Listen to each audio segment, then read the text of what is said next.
sedikit sambil relaksasi aja pikirannya kan kalau dari hati mungkin ya dari mana lagi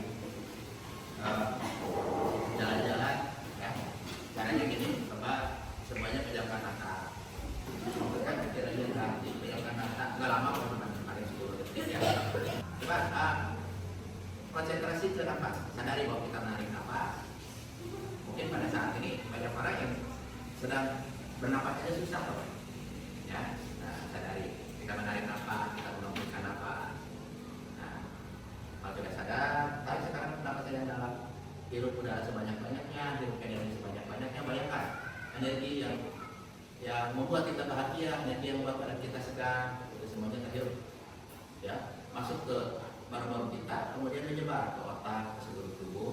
Ya, dan selanjutnya pelan-pelan juga hembuskan nafas pelan-pelan. Sambil bayangkan semua perasaan kita yang tidak baik itu keluar dengan nafas kita. Ya. Oke, bisa dilakukan. Oke. Kalau sudah, sebelum dibuka mata, minimal ucapkan terima kasih ya Allah atas semua nikmat yang Kau berikan hari ini. Sudah? Oke, boleh buka matanya. Kalau lakukan dengan benar, ini benar bisa jalan. Ya. Siapa yang hari ini sedang bahagia? Ajukan tangan. Wah, masih dikit ya. Kebanyakan tidak bahagia ini. Hah? Siapa yang hari ini merasa kurang bahagia, kurang fit gitu? Lebih banyak yang kurang bahagia ya. Oke, kalau boleh tahu, ya, kenapa ya kurang bahagia? Kenapa itu? Pusing Pak. Pusing sakit atau pusing karena pikiran? Pikiran. Tapi bisa ikut belajar kegiatan hari ini. Oke, semuanya bisa ya. Oke, kita buat pembelajarannya jangan terlalu rapat ya. Ada yang tadi pagi sarapan dengan satu sel itu? Makan. Di gimana yang selnya? Di cepol. Nasi goreng. Berarti selnya di dapur, ya. Oke. Jadi seperti pertemuan sebelumnya, ya. Hari ini dengan janji saya bawa hak sedikit, ya. Ini adalah salah satu bentuk sel, satu sel.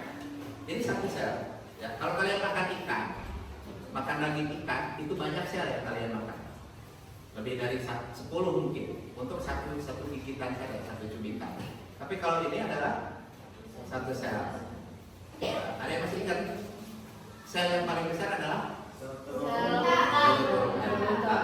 ya. Sel yang paling kecil itu ada pada sel bakteri.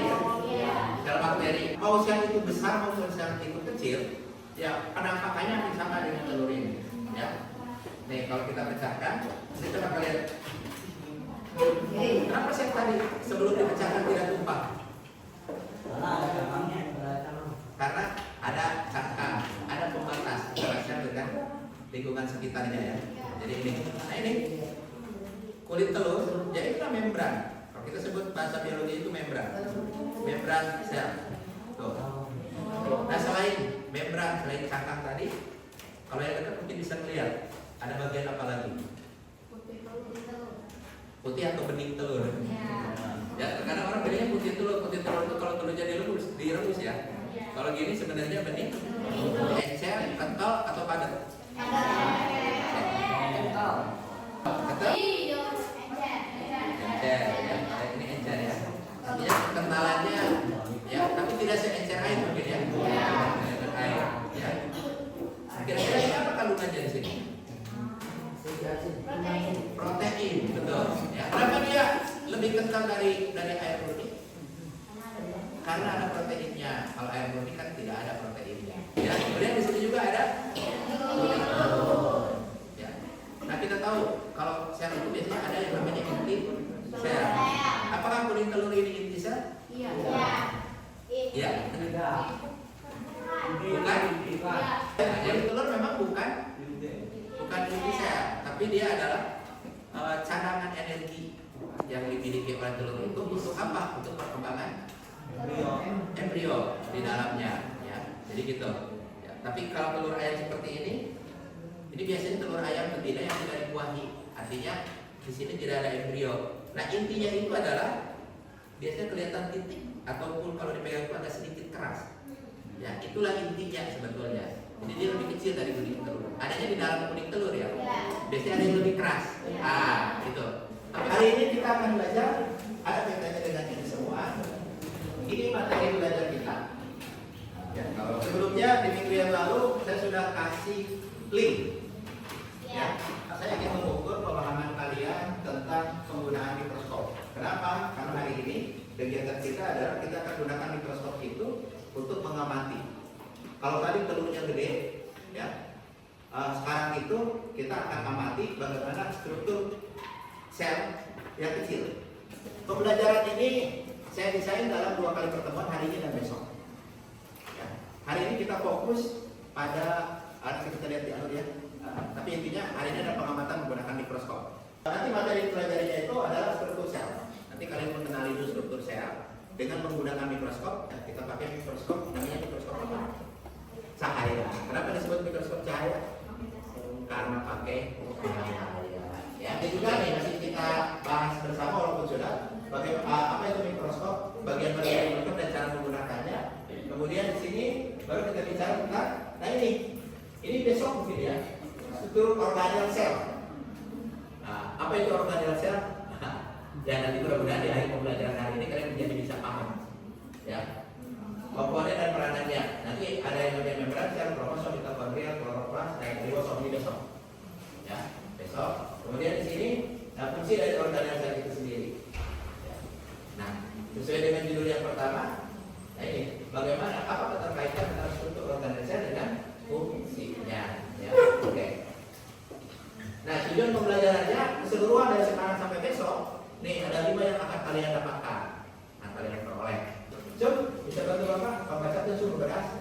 Satu, memahami struktur secara umum. Oke, menggunakan mikroskop. Ya. Kedua, Mengaplikasikan cara menggunakan mikroskop untuk mengamati struktur sel. Oke, ada keterampilannya ya. Ada keterampilan menggunakan alat bantu mikroskop. Coba ya. Membandingkan struktur sel hewan dan tumbuhan dari gambar. Oke, terus Menganalisis struktur organisasi kromosom, mitokondria dan kloroplas dari gambar. oke, terakhir. Mengaitkan struktur organisasi dengan fungsinya. Kromosom, mitokondria dan kloroplas. Kloroplas ya. Setiap kalian akan dilatih keterampilan pengamatan. Ya, yang pernah menggunakan mikroskop pasti masih ingat. Ya, apakah gampang kita mencari objek atau sulit kan gitu. Yang belum pernah nanti baru mungkin akan merasakannya. Ya, dan kedua adalah dengan memahami terkait organ sel dengan fungsi organ sel. Nah, ini dapat dimanfaatkan untuk bioteknologi dan pemulihan makhluk hidup. Ini manfaatnya. Ya. Ini alurnya, ya harus kalian pahami. Yang pertama, nanti akan kita review bagaimana cara menggunakan mikroskop, karena dari asesmen diagnostik itu walaupun sudah melihat, tapi ketika menjawab pertanyaan ada yang tidak selesai. Ya, hurufkan berdasarkan hurufnya, ada yang cuma ABC gitu. Ya, tidak selesai. Ya. Nanti kita lihat ya, bagaimana. Oke. Kemudian setelah paham cara menggunakan mikroskop, ya, dan kemudian juga nanti apa sih yang diamati, nanti apa yang harus kalian temukan. Ya. Yang berikutnya adalah, nah kalian aplikasikan nih apa yang kalian pahami di sini. Jadi selain nanti cara menggunakan mikroskopnya, di sini juga akan diinformasikan, ya kita lihat sama-sama, ya contoh gambar dan bagaimana atau bagian apa yang harus kalian amati dari gambar itu. Ya, oke. Kemudian nanti baru kalian aplikasikan, kalian gunakan untuk praktek. Ya, mikroskopnya ada, sediakannya ada. Kemudian setelah itu selesai, setelah kalian lihat, kalian buat laporannya.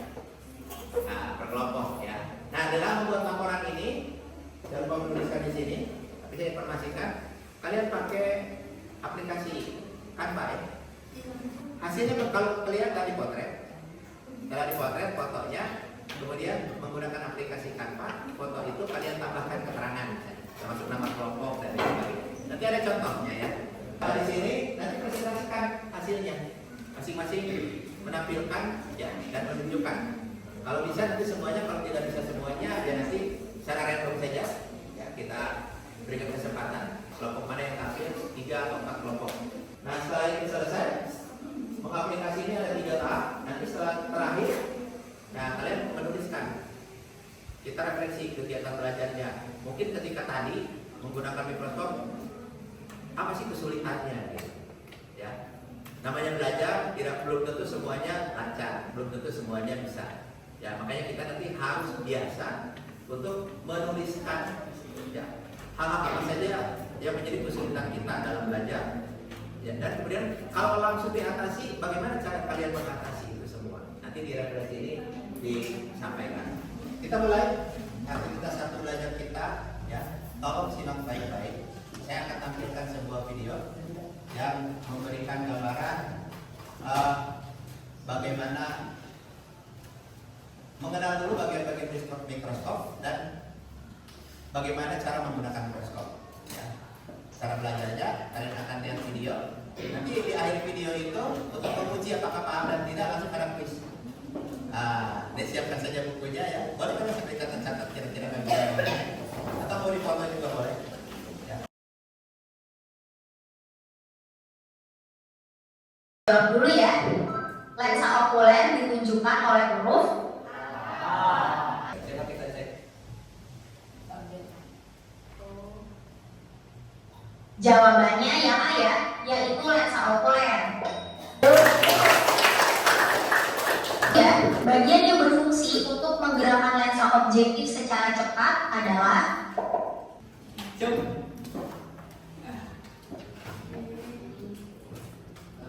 Yang ketiga siapa? Silakan. Apa? Makro atau mikro? Makro, meta. jawabannya makrometer ya. Kalau yang gerakin lensa objektif secara pelan itu namanya mikrometer. Dan kita akan mempelajari bagaimana cara mengoperasikan si mikroskop ini. Ya, perhatikan ya. Kalau ini tulisnya salah satu. Pertama adalah kita pastikan di mikroskop ini diletakkan pada latar-latar atau alas yang benar. Nah, tinggal sekarang bagaimana pengetahuan tadi kalian simpan dulu dong. Ya, caranya gimana simpan? Gampang. Pengetahuan tadi bungkus, simpan gitu. Oke, gerakan dengan tangan siap. Pengetahuan tadi kita bungkus, siap, simpan. Ya, sekali lagi bungkus, simpan. Oke, jangan lupa simbol saja, tapi artinya kita bisa semua itu. Ya. Baik, ingin mengukur pemahaman kalian tentang cara menggunakan mikroskop. Coba kalian urutkan objeknya saja, ya, dari sini. Oke, dibuat di buku saja.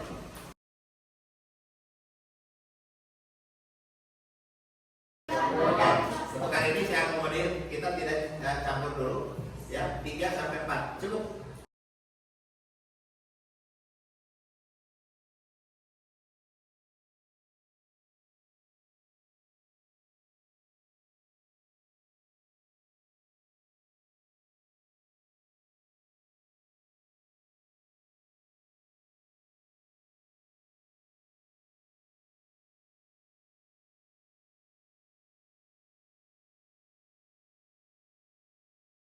Nanti perhatian ke depan untuk membuat laporan kayak gimana? Jadikan banyak di kamar itu. Nanti kalian buat laporan di kamar itu kurang lebih seperti ini. Tulis judulnya hasil pengamatan. Di sini dituliskan nama selainnya apa? Kalau ini kan selainnya ada selain bawang merah. Ya, bawang merah. Boleh dari sini nih bawang merah gitu ya. Nah, di situ. Ini nama sesuai dengan apa yang ada di referensi kalian. Ini di kanvas itu seperti siapin kertasnya, masukin foto yang pembesaran 10 sama yang pembesaran 40. Kemudian perhatikan di sini, yang pembesaran 40 mungkin perlu diedit lagi, cari bagian yang paling jelas. Kalian harus bisa menunjukkan dari foto kalian nanti, dari yang kalian ini foto dari itu, mana yang disebut dengan nama intisel. Ya, intisel. Biasanya intisel itu adalah bagian yang bentuknya bulat bisa gede. Kalau kebetulan di sini kecil, titik-titik seperti ini. Kalau di 10 mungkin nggak terlalu kelihatan kayak gini. Jadi setelah di 40 jadi begini, ya. Nah, tunjukkan. Nah ini intisel, ini intisel, ini intisel, ini intisel, intisel, intisel. Nanti kalian jelasin ke teman mana intisel. Tunjukin. Di kampanye dikasih seperti ini aja nih. Kasih keterangan begini. Sekarang kita akan melakukan refleksi. Kita evaluasi kegiatan belajar tingkat refleksi. Silakan pakai buku bukunya, tuliskan aja dulu untuk catatan kalian. Siap? Jawab pertanyaan ini di buku kalian aja. Yang pertama, kita belajar menggunakan mikroskop. Kalian menemukan kendala apa saja? Ya, kalau tulis jujur ya, supaya kita bisa perbaikan buat pertemuan-pertemuan selanjutnya. Tulis dalam belajar menggunakan mikroskop tadi ada kendala apa saja. Nomor 2, ya, apa yang langkah yang dapat untuk mengatasi kendala? Jadi pas tadi menemukan permasalahan, kalian ngapain dong? Apakah minta tolong ke guru, minta tolong ke teman, ini contoh.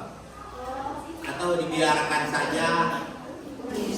Kalau ini sudah, yang ini, yang ketiga itu jawab saja. Nomor 1 itu, ini saja, tulis saja di sana. Setelah mengikuti kegiatan pembelajaran, saya dapat memahami struktur sel. Kalau sesuai, kalian kasih nilai 4, bintang 4, bintang 3, bintang 2, atau bintang 1. Ngerasa kalian sudah memahami itu menurut diri kalian, kita belajar mengapresiasi diri. Saya minta 1 orang saja mungkin perwakilan, ya, untuk membacakan perasaan hari ini kaitan dengan ini semua. Ya, boleh kita dengarkan sama-sama. Siapa yang? Jom, boleh 1 orang. Ingin Kaida boleh? Oke, gimana Kaida? Mengatur cahayanya susah. Mengatur cahaya susah. Dua kendala berarti ya. Oke, kemudian apa yang Kaida lakukan? 1. Mengatur ulang cermin agar cahaya yang didapat lebih jelas. 2. Untuk objek, saya mencoba mengatur ulang makrometer, mikrometer, dan lensa objektif. 3. Saat semua itu sudah dicoba dan nihil hasilnya, saya meminta bantuan Bu Guru. Oke. Terus menurut Kaida gimana belajar hari ini? 4. Oke, menyenangkan ya. Oke. Boleh dong tepuk tangan untuk